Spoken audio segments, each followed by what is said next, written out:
Syndicated presents Shep and Sean, featuring Matt Shepard and Sean Baligian.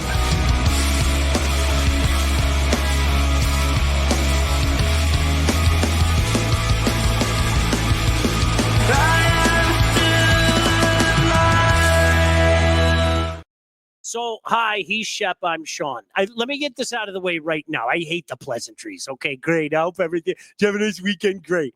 Lions, what more needs to be said? Shep, we are living in special times. Todd and I were talking about it before we started. And I've been saving this for you. It is so much fun watching other teams consistently shoot themselves in the foot, fall on their face, and do the things that we saw our beloved franchise do our entire lifetimes. That is not an overstatement. And the Lions seemingly in control of 98% of what goes on a game. It is fascinating, and I love every second of it. While I'm watching the game last night, I'm thinking of the people who I know love this team as much as I do. You were one of them. All my grade school and high school buddies. I am so happy for fans. Yep.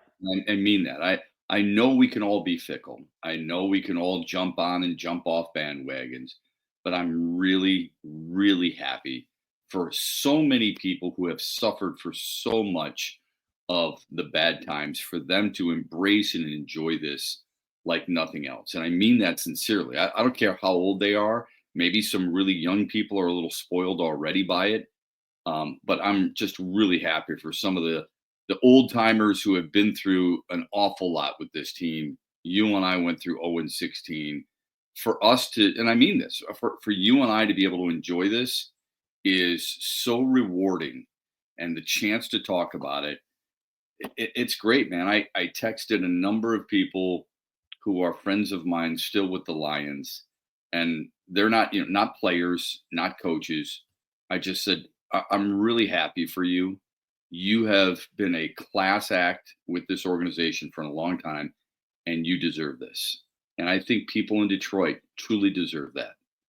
And I'm not, Sean, I'm not one of those guys who are like, oh, you know what, we've had a bunch of losers, so we deserve to have a winner. No, the way this team has been supported for years, and the way people care about this team, I think it's it's one of the brightest spots of our recent sports lifetime.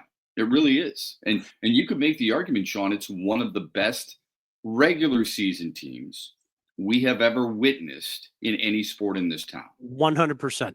No, I mean, other than the 62 win Red Wings, right. that would be the only thing that I would say, no, that trumps it. But 104 win Tigers. Yeah, let's not forget how that season ended, though, because that season, the 62 win season, was really historic. I mean, it was historic. But when you lose in the conference finals to your bitter rival, what does that mean? Like, people don't wax poetically about it. But if we're talking about regular seasons, I mean, that was something. Shep, it's funny you say that, because I actually texted a couple people that longtime friends of ours. I texted Bill Keenest. I've always liked Bill. I have no problem saying that I like Bill. And I, for all the years that he was with the Lions, that's what I said. I said, man, think about all the conversations we had about how great it would be, and we're kind of living it. And as Tom in London said, let's enjoy the ride. It ain't over yet. That's the best part about it. But, Shep, I remember when we did the thing over the summer talking about DFN, I told you one of my, and I am not a human being that lives with regrets. I'm just not. It's never been my thing. One of my regrets was doing the march for a couple of reasons. Number one, knowing what I know now.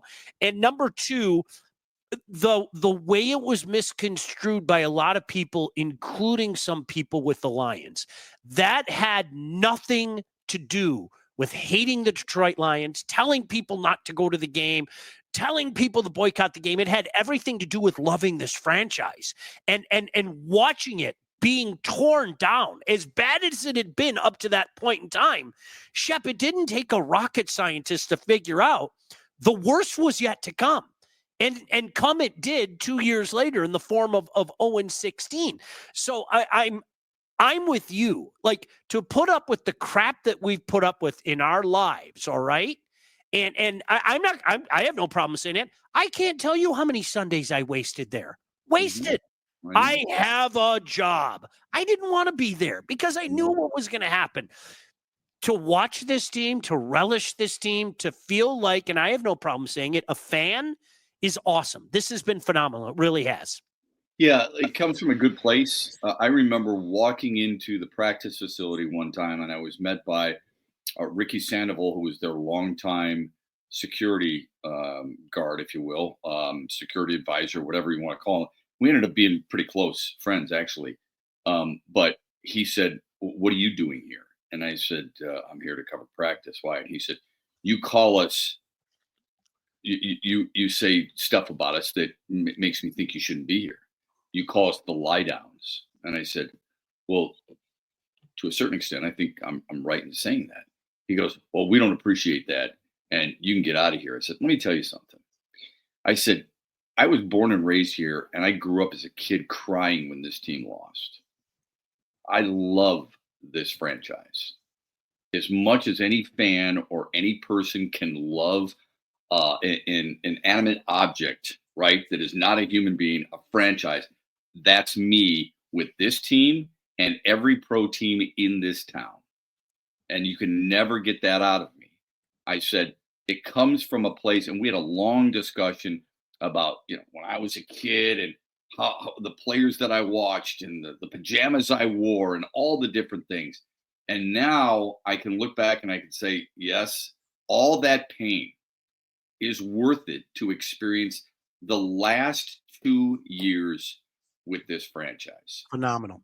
Yeah. Phenomenal. And I'm so happy for your kids, my kids, all the kids out there. I don't care if you're an 82-year-old kid to an 8-year-old kid. I'm happy for all of you, and I hope they bring it home because they are the best team in the National Football League. Gosh, Shep, you and I should compare notes because, by the way, rest his soul, Ricky Sandoval.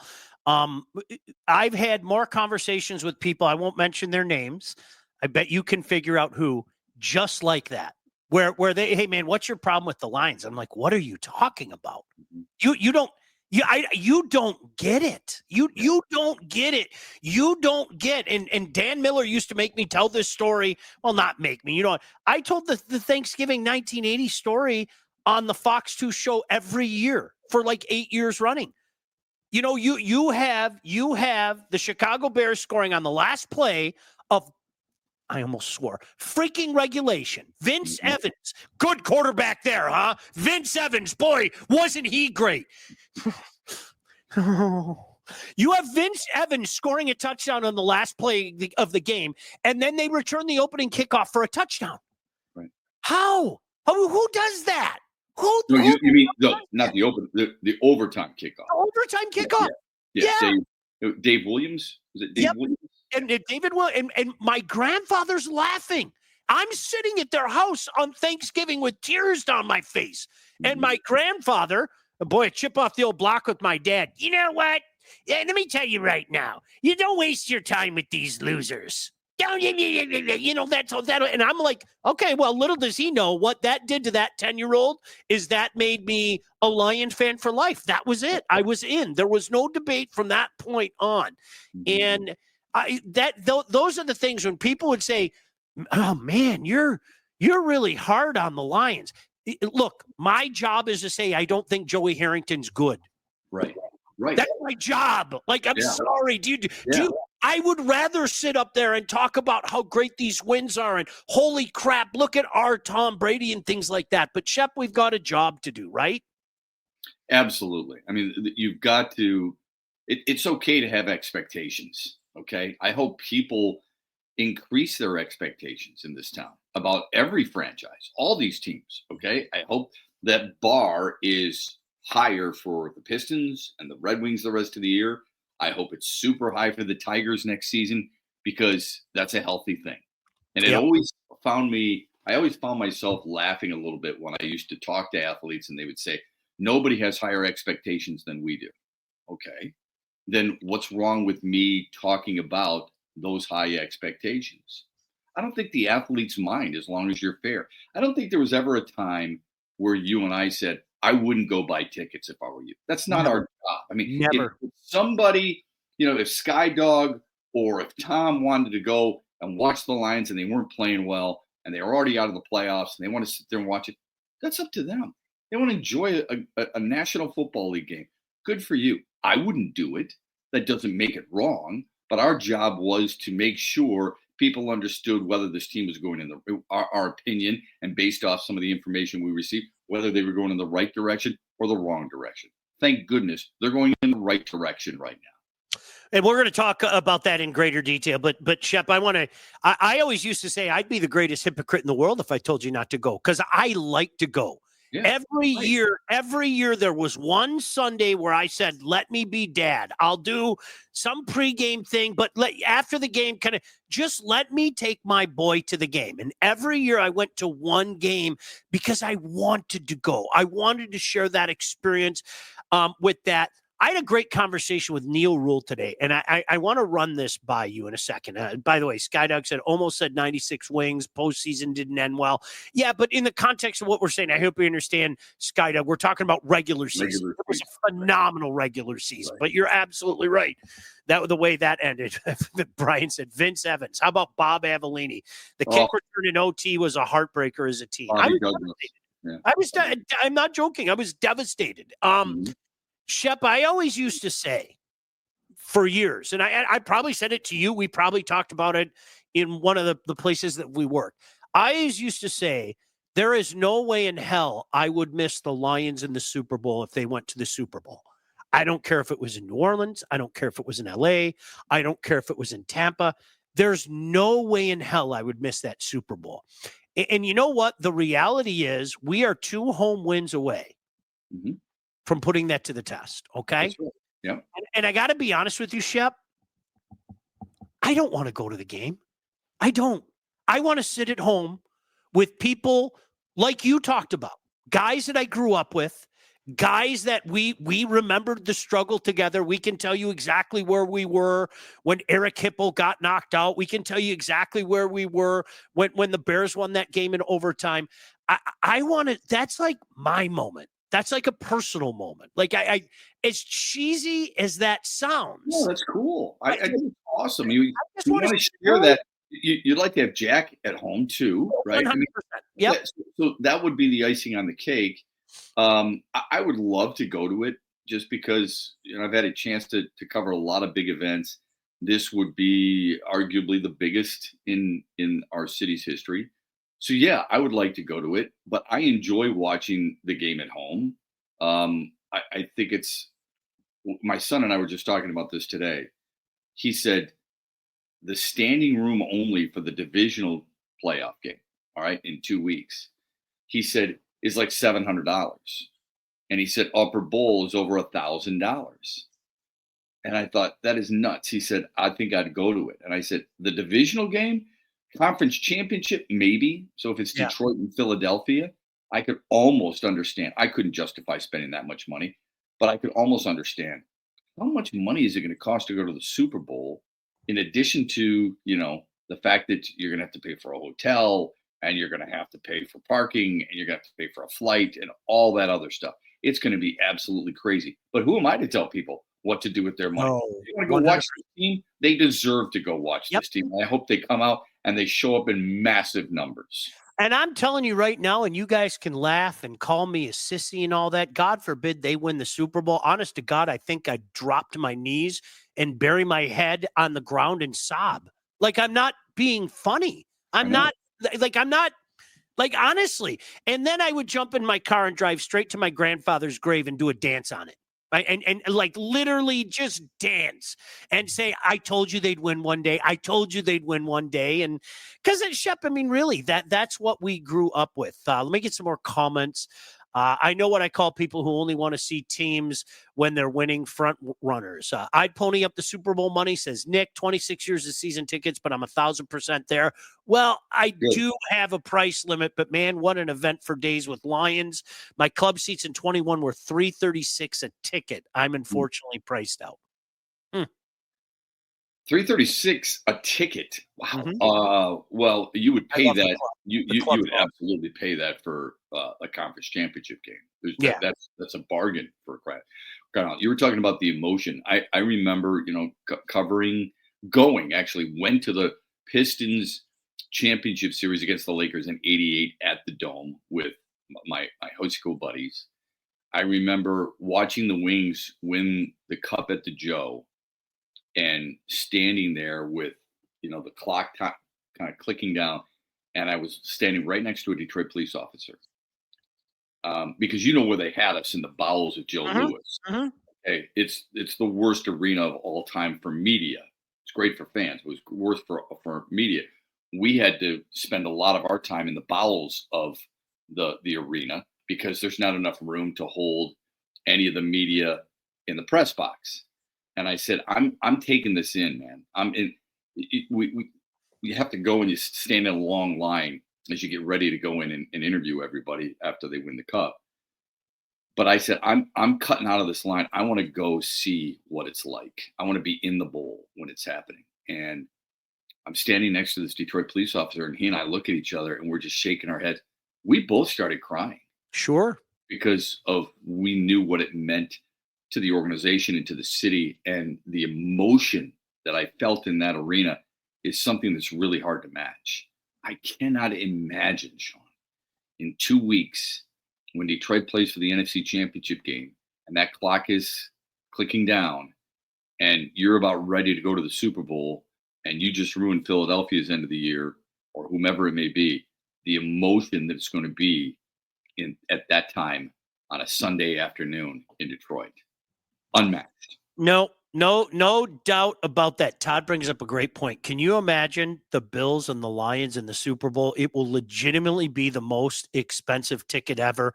By the way, I'm very glad we're not talking about pitchers and catchers right now. I think it will be the Lions and Bills. I really do. I think Josh Allen has been that good. I know Buffalo has stubbed their toe a couple of times since the game against Detroit, or at least, they didn't really look good in the first half against New England right after playing Detroit. I think that's what it's going to be. I mean, that's been my prediction for a while, and I'm going to stay with it right now.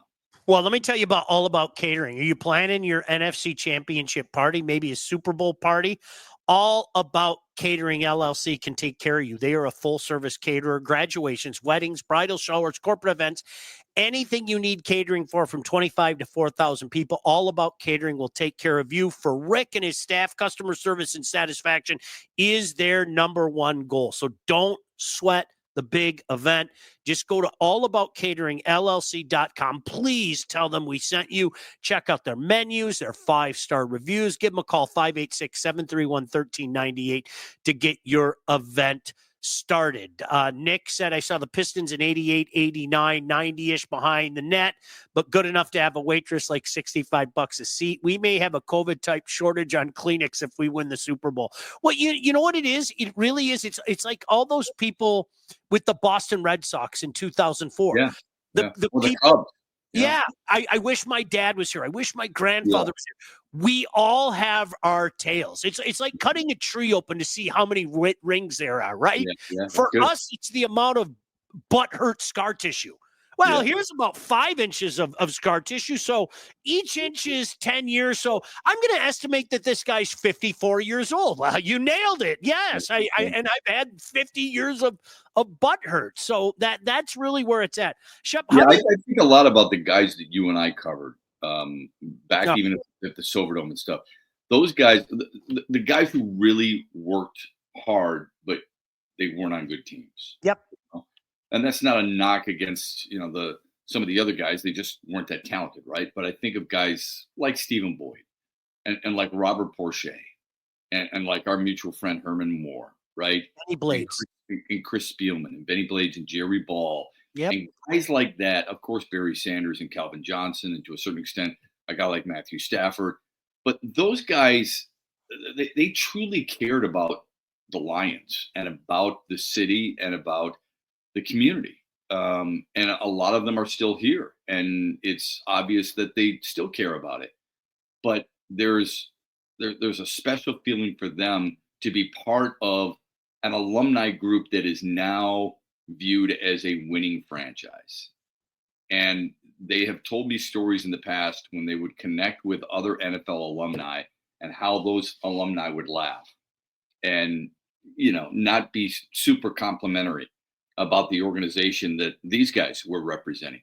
Now they can go about these little NFL alumni gatherings and people recognize, you know what? Oh, you're with the Lions. They're really good. And that's the conversation they now have to have or enjoy having rather than the negative aspect of it. So I'm happy for them too.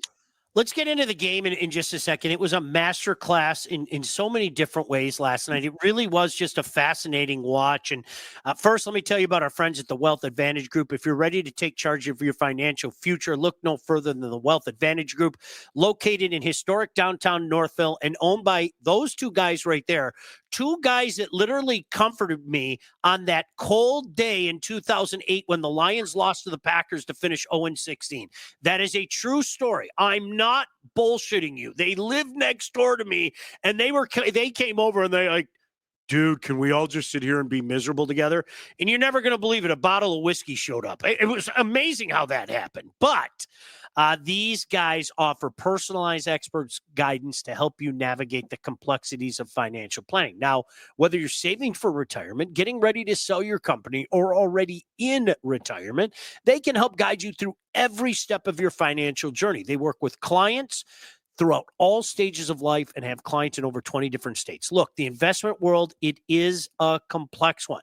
So if you're ready to start taking your finances more seriously, it's time to work with the experts. Reach out to my friends, Mike Cusack, Jeff Cusack. Say hello to Aaron as well at the Wealth Advantage Group at 248-773-8574, or check out their website at www.thewealthadv.com. There's also something to be said about watching the Lions in the area. Should they win, look at the 97 wing celebration. Bill said, In other words, not going to New Orleans. Yes. Sticking around the area and watching everybody celebrate, come out of their houses. That's a really good point by Nick. Yep. LFG Lions, no doubt. Shep, I knew the Lions were going to win yesterday. I did. I'm not lying to you. I'm not talking after the fact. I think they're better than the Vikings. I think Sam Darnold had lived a very charmed life. Now, did I expect Sam Darnold's eyes to become as wide as they did and to perform as poorly as he did? No, I did not. But if you give this coaching staff time, they are going to cook something special. And it really reminds me of Jimmy Johnson's staff in Dallas, because you wondered aloud how long they were going to be able to keep the band together, so to speak. Yeah, right. Norv Turner was a hot name. Dave Wannstedt was a hot name. Butch Davis didn't leave too far after. I don't know how much longer this group is going to stay together, but Shep and just a masterclass last night. It really was, especially what Aaron Glenn did. Yeah, I don't care how much longer they are together, quite honestly. I think those guys have deserved their promotions. 100%. Ben Johnson and Aaron Glenn. And I think last night, I said this morning, there's a team president that's going to address at some point, or maybe it's the owner, address the media and say the reason. Somebody may ask the question, what is it about Aaron Glenn that made you feel he's the right fit? And they may reference, did you see the final regular season game of the year when the Lions did that to one of the better offenses? I was having this debate with my brother-in-law. Sam Darnold was not good. I don't know how much that bandage on his throwing hand mattered. Detroit did pressure him a lot. It's not like Jared Goff had a super great game either, okay? Jahmyr Gibbs was fantastic. I'm not going to blame it all on Sam Darnold. For example, the one wide open of Justin Jefferson in the end zone, I'm sitting there thinking, he's getting a lot of pressure. Where do quarterbacks throw it when they're under pressure? You throw it there. You're taught to throw it to the pylon. That's where the trash can is always in practice, guys throwing it, okay? And I think Jefferson almost peeled off the route to a certain extent. And then, of course, he gives the, oh, my God, I can't believe it, so it's not his fault. I just thought what Aaron Glenn did, and he played a lot of man coverage, which blows my mind, right? I mean, people blaming Sam Darnold. How come Justin Jefferson couldn't shake Amik Robertson? Somebody want to explain that to me? Yeah. This is one of the best, if not the best, wide receivers in all of football. Even Jamar Chase, I suppose CeeDee Lamb's in that conversation, and he couldn't shake him. I think it's that total team effort. Personally, I think everybody was to blame for Minnesota, and I think a lot of it is how good Detroit's defense was. The return of Alex Anzalone. You talk about a guy who really cares to come back in that situation. He's the exact opposite of Tyreek Hill. Both wear C's on their jersey. One acts like one. The other one acts like a piece of crap. Good right? call. One guy you want, the other guy, just because he's fast and he's got a cool nickname named Cheetah, that's the one everybody wants because they want his rookie card and everything else. I'll take the guy who shows up, plays through an injury, wears his heart on his sleeve, and doesn't mind having to work his way through an organization that stinks and now is a vital part of why it's so great. That's what I'm looking at. Shep, it was amazing to me in so many, and somebody brought it up. Like, I forget where it was when you knew the game was over. I forget where it was, but somebody said that. I swear to God, I looked at Chris when the game was 17-9 because the whole I'm tired. I don't know if I'm going to make it. D-gate, right? D-gate, all that stuff. And I swear to God, when it was 17-9, I go, you can go to bed. What are you talking about? Aren't they like a touchdown? And what do you call it when 2 points, basket or whatever? Yeah, 2-point conversion. This game's over. You're going to have to trust me. I've watched football long enough. That team in purple is shot. Yeah. They're shot. You could, Shep, you could see it. You could, and then, when I think some of the funny things, you and I grew up in an era where to this day, somebody could name a team. Somebody in the chat could name a team and just go, who was the starting running back for the New Orleans Saints? And I go, well, it depends. Do you want me to go with the Chuck Muncie era or the George Rogers era? Yeah. We knew all the running backs on the teams. Yeah. And I still laugh because, Shep, not that long ago, people were saying, well, can Jahmyr Gibbs handle the load? I think Jahmyr Gibbs answered that question. I don't even know why it was a question. Even Montgomery got hurt last year and missed a couple of games. Jahmyr Gibbs was just fine. Yeah. I never understood the question. I don't get it. Okay. I mean, I think we have a tendency to over talk topics these days because of the 24-hour sports, right? And news cycles, the same thing. We tend to over talk topics, and we actually have a tendency to overthink them too. Sometimes, and more oftentimes, the better team, A, does win, and B, guys want that. They actually, really good players, they get stronger as it goes. Like I saw some of the pre-games yesterday, and Gerald McCoy was saying, I want to practice during the week because that's what worked for me. I want to play in games, even though they may seem to be quote unquote meaningless. That's what worked for me. I think Jahmyr Gibbs loves the fact that he gets the ball a lot. I think he wants it. Who wouldn't want it, right? Yep. I never understood that narrative. And by the way, somebody said, oh, you're in a black Snuggie. No, I'm in a black sweatshirt. This is a Lions black on black logo. Yeah. Right here on the sleeve, it says Detroit. Yeah. Right? On this side, it's got the N for the NFC. It's hard to see, right? And then on the hood, it's got the Lions logo as well. Damn. So that's not a bad looking sweatshirt. I wore it strictly for you. It's not a Snuggie or whatever you want to call it. I don't do that stuff. I hope people know that by now. You know what, Shep, that you could get something like that for a grandchild in the future. One of those little onesies that the grandkids have. You could roll with something like that. That'd be hype. My wife got me this for Christmas, and she got one of my sons this in beige, which is really sweet too. This one happens to attract dog hair. You can relate, but overall, it's a pretty sharp sweatshirt. I'd have to choose the black over the beige because I have a feeling the beige would turn brown with dip stains. So with the black, at least the dip stains would be hidden in the black. So there is that. How about KOC literally getting out of his comfort zone and trying to go all Dan Campbell because he knew that he had that maniac across the sidelines from him. Yeah. Instead of doing what he does, Shep, honest to God, as I was watching that, I'm going, he's reacting coaching. Yes, he is reacting coaching. That was yes, it really was. It was fascinating to see that, wasn't it? It was. I hope you and I probably don't watch many of the talking heads on TV about that. I hope that was brought up because God knows it's always brought up about the Lions and the things that they do wrong, right? But it seems like they're doing a lot of things right. The other thing that I just love, absolutely love, Alex Anzalone said after the game that Dan Campbell and Aaron Glenn, AG called him, are two of the best leaders I've ever been around. And that resonated with me. It resonates with a lot of the players, and you can tell that. Frank Ragnow, before the game, asked about being a Pro Bowler. Yes, it's nice. I'm honored, but that's not the bowl I want, number one. Number two, I want to win. That's the thing that this team, like we always talk about building culture. We heard it when, Mark D'Antonio got to Michigan State, John Beilein got to Michigan. How do you build the culture or change the culture, right? Part of the culture is playing for we instead of me. Yep. Part of the culture is guys who may not be starters, but are still engaged enough to know they may get their shot. And when they do get their shot, they take advantage of it. That's all part of it. And lastly, guys who they're not going to make excuses. These guys go out there. They don't care that, sure, they're missing teammates, but they don't care that others are using it as an excuse. They're not going to use it as an excuse. That's what this team is right now. I think it's the perfect complement of what a football team is supposed to be. And I don't say that because it's Detroit.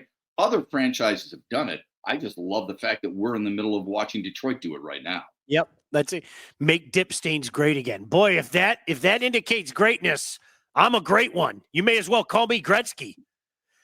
Nick said, Sean, you said it before. Campbell is forced football to deal with fourth downs thanks to Campbell. Hey, Dan Campbell's changed the game of football. Without a doubt, at every level. Every level. Not at the NFL, not at the collegiate level. You see high school kids do it all the time. You or high school kids is doing it. He has changed the mindset. I truly believe that. No, Shep, I'm so glad you and I both called high school games, did it for FanDuel. Yeah. All year long, I watch teams make decisions that there is no way in Hades they would have done 2 years ago until Dan Campbell made it in vogue. Seriously.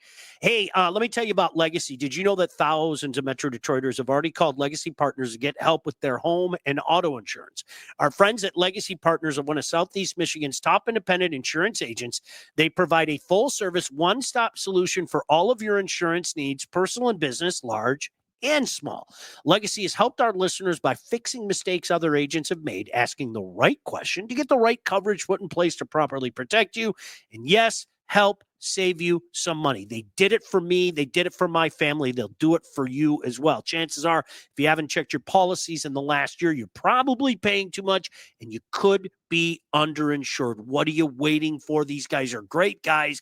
They're going to hook you up, treat you just like they treated me, because everybody in the Legacy family truly is family. Give them a chance to help with your home, cars, life insurance, Medicare enrollment, or your business insurance needs. Call them today at 586-209-4106 or visit legacypartnersins.com to get started with your new quotes. Nick, truer words have never been spoken. I love this entire organization, even Dan and Holly's coffee run with their dogs. This is just a likable group. They really are. They're a likable group, and they're not out there writing checks. The most you're going to get is Terrion Arnold saying what he did before this game and then backing it up, and then going out there and backing it up. But, Shep, you're not hearing people say, we are going to roll through the NFC. We own the NFC. We're winning the Super Bowl. They keep talking about the vision and the mission ahead. This is a very, very likable group of guys. I wish the things that need to be maybe emphasized a little bit more. We think the NFC North is the best division in football, and many people would concur that, right? Tell me what's a better division.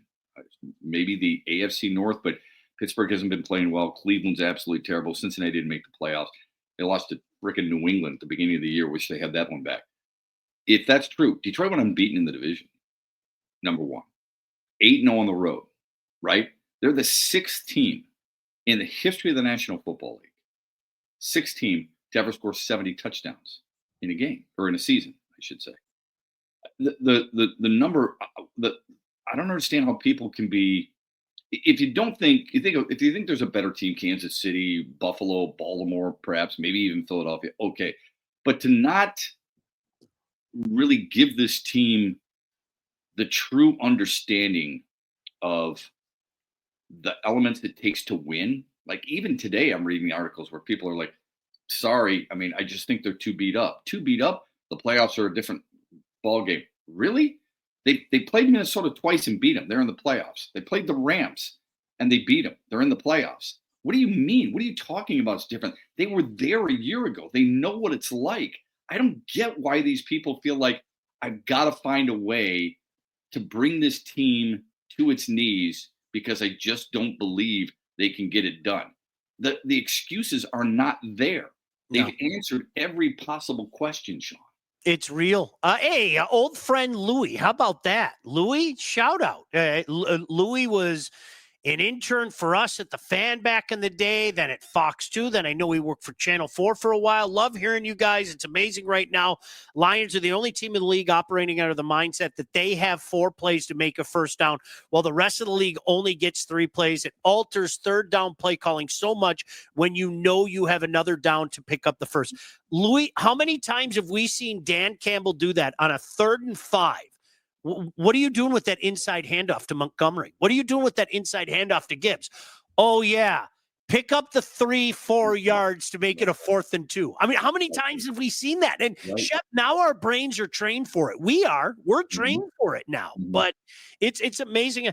Shep, you talked about this being the best division, and I'm not going to argue with that, but can I ask you something? And I mean this, I respect your opinion on things like this. The Jordan Love hype train, can you help me out?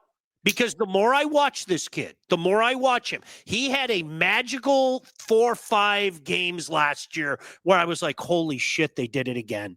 Yeah. They did it again. This is the really next part. This is the next. Yeah.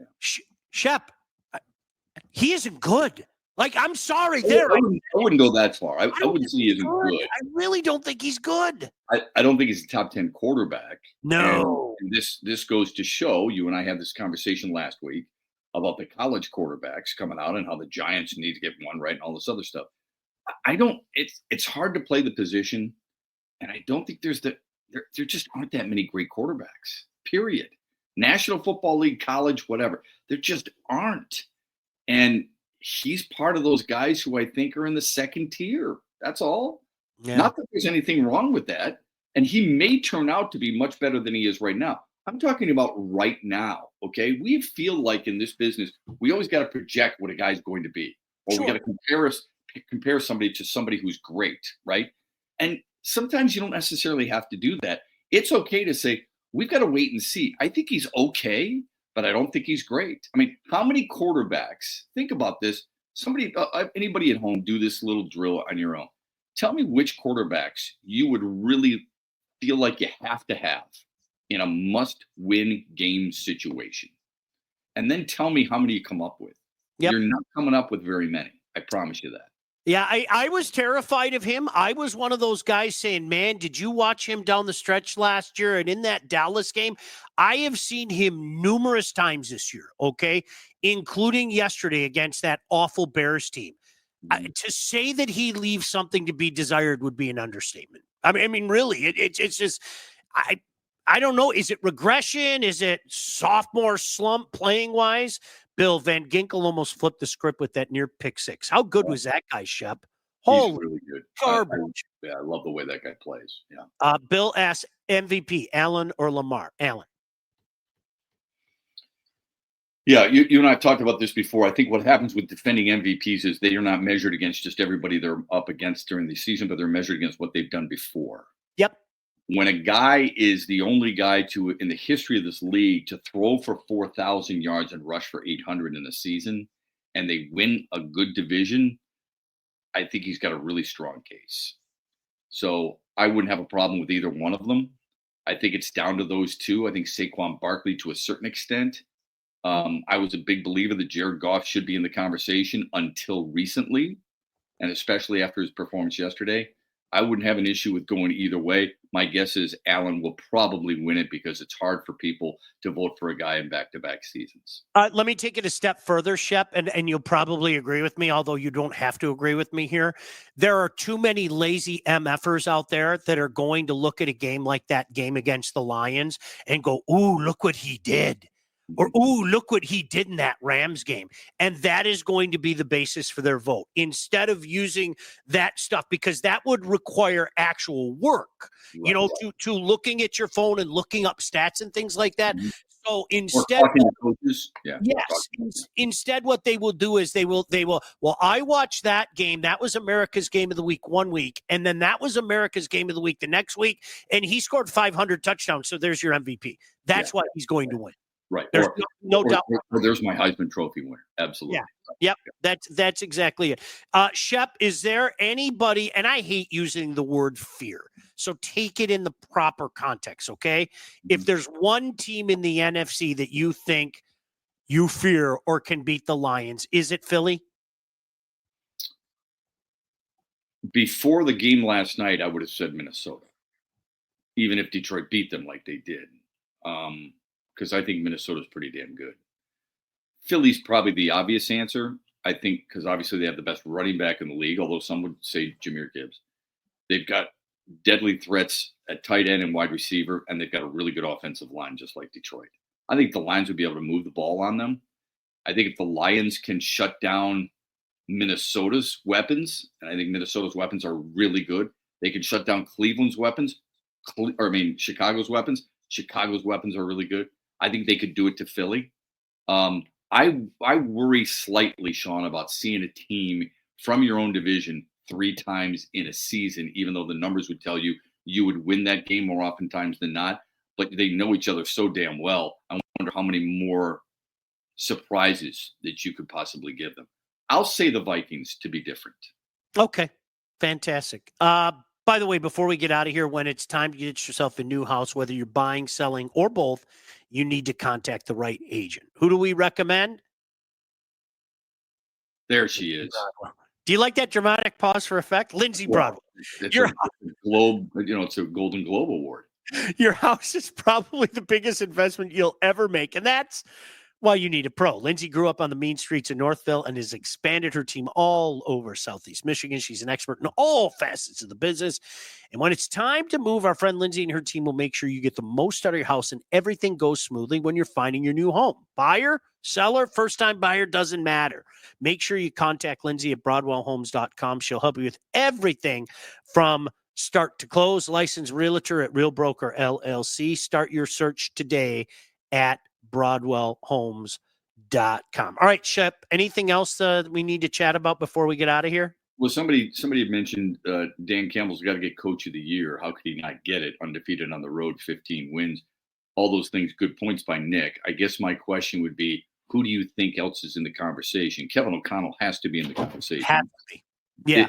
Because they go NFC and AFC, right? Mm-hmm. It's Kevin O'Connell, Dan Campbell, and I'll say Dan Quinn. Mm-hmm. With Washington. I think a lot of this depends on expectations. Going into the year, Minnesota was predicted to finish last in the division. What Kevin O'Connell done has been unbelievable. AFC, my pick would be, Andy Reid. I know that sounds strange, but look at all the crap he's had to deal with injuries. Proverbial bullseye in his back for the last 2 years, and yet somehow, some way, they get the 1 seed.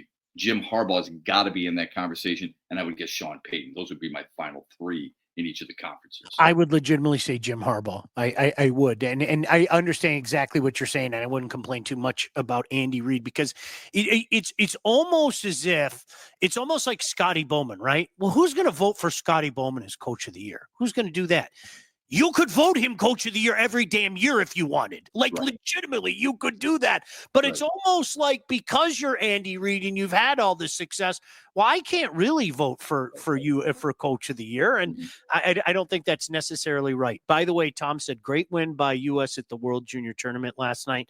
That saucer pass to end it, Shep. I'm sure you saw. Unbelievable.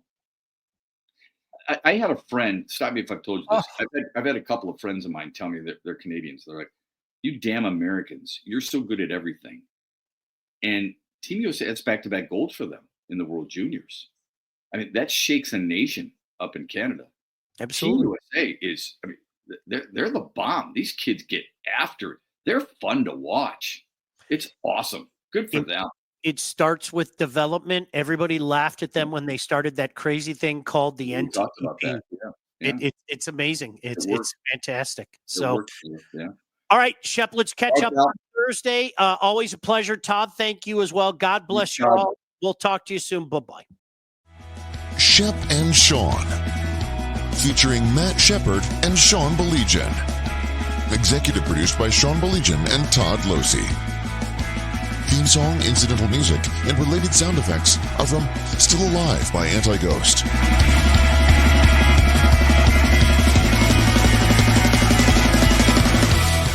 Engineering, mixing, and graphic design support provided by the Unsyndicated Podcast team. Don't forget to like and subscribe on all your favorite channels. While you're there, be sure to rate and review the podcast. Call the Unsyndicated hotline at 248-237-3257.